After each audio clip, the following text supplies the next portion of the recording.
డిఎస్సిపై అక్రమాలు జరిగాయంటూ కూడా వైఎస్ఆర్ కాంగ్రెస్ పార్టీ రాష్ట్ర వ్యాప్తంగా ధర్నాలు చేస్తున్న విషయం తెలిసిందే. అయితే దీనికి అనుగుణంగా ఏదైతే తెలుగుదేశం పార్టీ అదేవిధంగా ఏదైతే డిఎస్సిలో 100 మార్కులు సంపాదించి వాళ్ళ కష్టార్జితం మీద వాళ్ళు ఈ ఉద్యోగాలు సంపాదించారంటే కూడా కొంతమంది ప్లకార్డులు పట్టుకొని చంద్రగిరి నియోజకవర్గంలో చంద్రగిరి ఓవర్ బ్రిడ్జ్ కూడా వాళ్ళందరూ కూడా నిరసన వ్యక్తం చేస్తున్నారు. వాళ్ళని అడిగి మరిన్ని విషయాలు అడిగి తెలుసుకునే ప్రయత్నం చేస్తారు. అలా చెప్పండి అన్న, మీరు అసలైన ఏదైతే డిఎస్సిలో మార్కులు సాధించి మీరు ఉద్యోగాలు సంపాదించుకున్నారు, కానీ దీన్ని కొంతమంది వైఎస్ఆర్ కాంగ్రెస్ పార్టీ కావచ్చు పూర్తి స్థాయిలో అక్రమంగా మీరు ఉద్యోగాలు సంపాదించుకున్నారంటారు. దానికి మీరేం చెప్తారు? ఏమాత్రం నిజం లేదు సార్. అక్రమంగా అవకతవకలు జరిగాయి, డిఎస్సి పారదర్శకం జరగలేదండి. అది ఏమాత్రం కూడా అది కరెక్ట్ కాదు సార్. ఖచ్చితంగా మేము బాగా చదువుకున్నాం కాబట్టి ఒక 11 సంవత్సరాలు ఉన్నది సార్ నా డిఎస్సి ప్రయాణం. 11 ఇయర్స్లో బాగా కష్టపడి చదువుకున్న అవనగడ్డలో ఒక తిండి లేక తిప్పలు లేక రాత్రి వెనక పగలనక కష్టపడి చదివితే ఇప్పుడు ఈ విధంగా మా ప్రతిభకు అవమానం చేయడం ఇది కరెక్ట్గా ఎంతవరకు కరెక్ట్ కాదు సార్. ఇది ఖచ్చితంగా ఇది తప్పుడు ప్రచారం అవుతుంది. ఫ్యూచర్లో డిఎస్సి రాయాలన్నా సరే ఇలాంటి ఎలిగేషన్స్ వేస్తే నెక్స్ట్ తరం అభ్యర్థులు కూడా ఇబ్బంది పడతారు సార్. సో దయచేసి ఇలాంటి తప్పుడు ప్రచారం మానుకోవాలి. ఏదైనా ఉంటే విద్యాశాఖ అధికారులు వీళ్ళందరూ చాలా క్లారిటీగా నీట్గా ఎక్స్ప్లెయిన్ చేస్తున్నారు సార్. ప్రతి విషయాన్ని కూడా ప్రతి విషయం ఎవరికైనా ఏ వ్యక్తి 1 to 1 వచ్చి కలిసి విద్యా అధికారులతో క్లారిఫికేషన్ తీసుకొని వాళ్ళ న్యాయబద్ధంగా వాళ్ళ హక్కులు పోరాడుకోవడంలో తప్పలేదు సార్.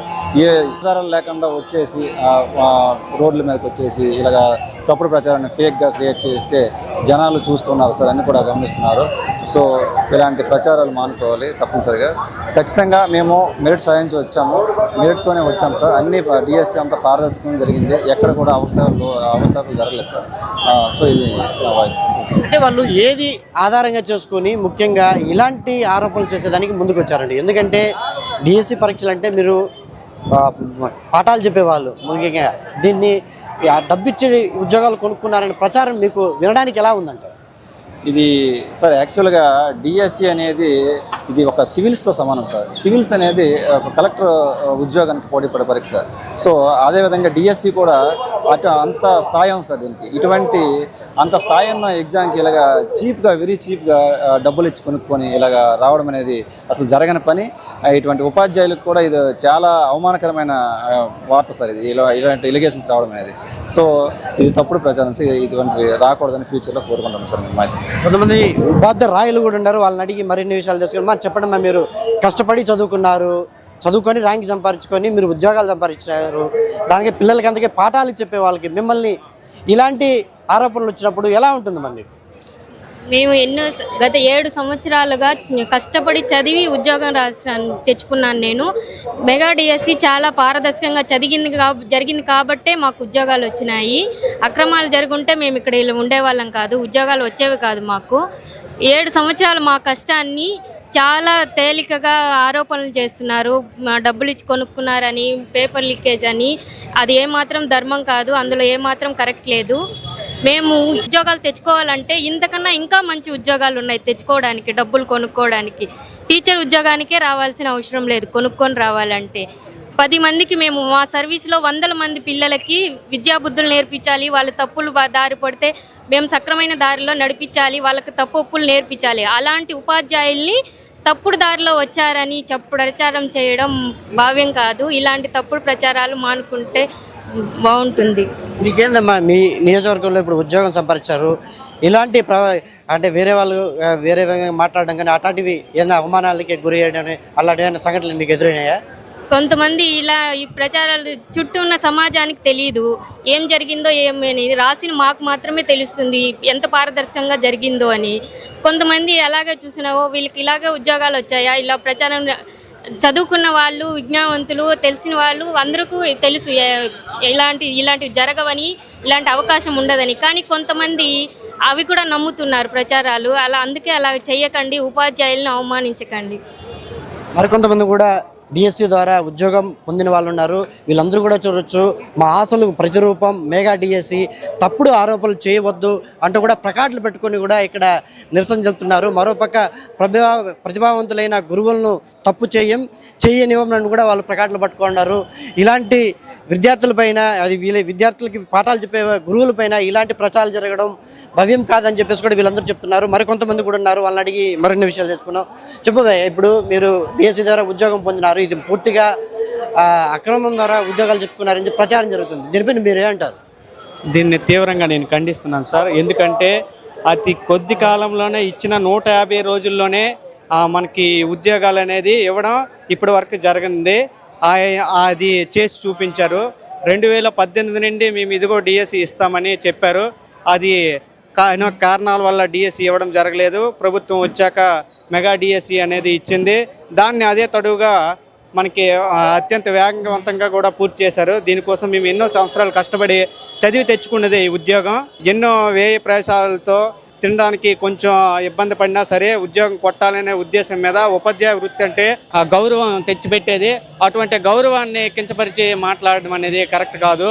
ఇక ఇది మిగతా ప్రిపేర్ అయ్యే ఉద్యోగస్తులకి వాళ్ళకి ఒక భరోసా ఇవ్వాలే తప్పించి అయ్యో ఉద్యోగాలు అమ్ముకుంటున్నారే అటువంటి ఆలోచన వల్ల మిగతా ప్రిపేర్ అయ్యే వాళ్ళు కూడా చాలా నిరుత్సాహపడుతున్నారు. దీనికి మేము తీవ్రంగా ఖండిస్తున్నాం. ఇది ప్రతి ఒక్కరు కూడా కష్టపడి సాధించుకున్నదే.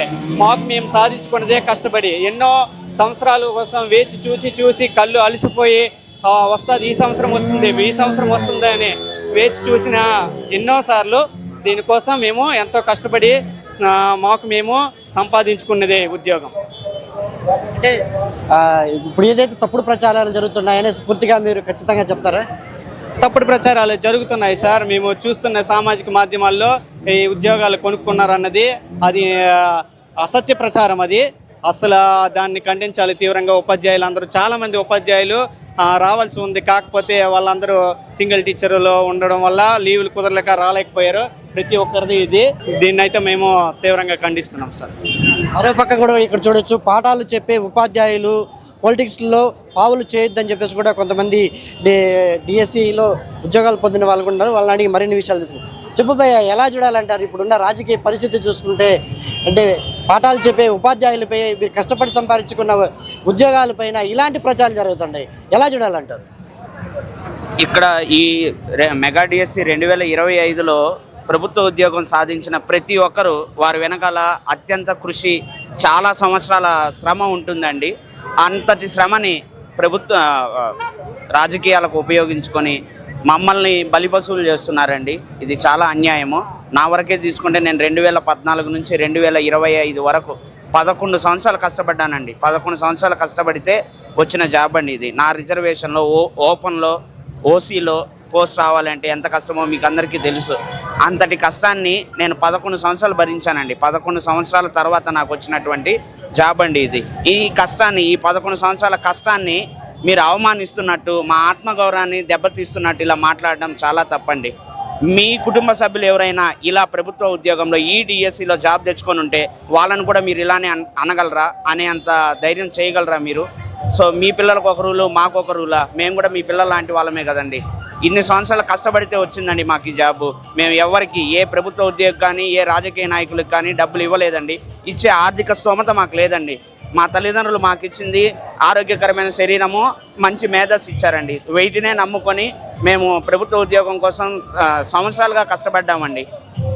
సో మా కష్టాన్ని మీరు మీ స్వార్థాల కోసం, మీ పాలిటిక్స్ కోసం వాటిని తక్కువ అంచనా వేస్తూ, వాటిని అవమానిస్తూ మాట్లాడడం చాలా తప్పండి. దయచేసి మా శ్రమని మీరు గుర్తించకపోయినా పర్లేదు, అవమానించొద్దండి. మీ రాజకీయాల కోసం మా శ్రమను వినియోగించుకోవద్దండి.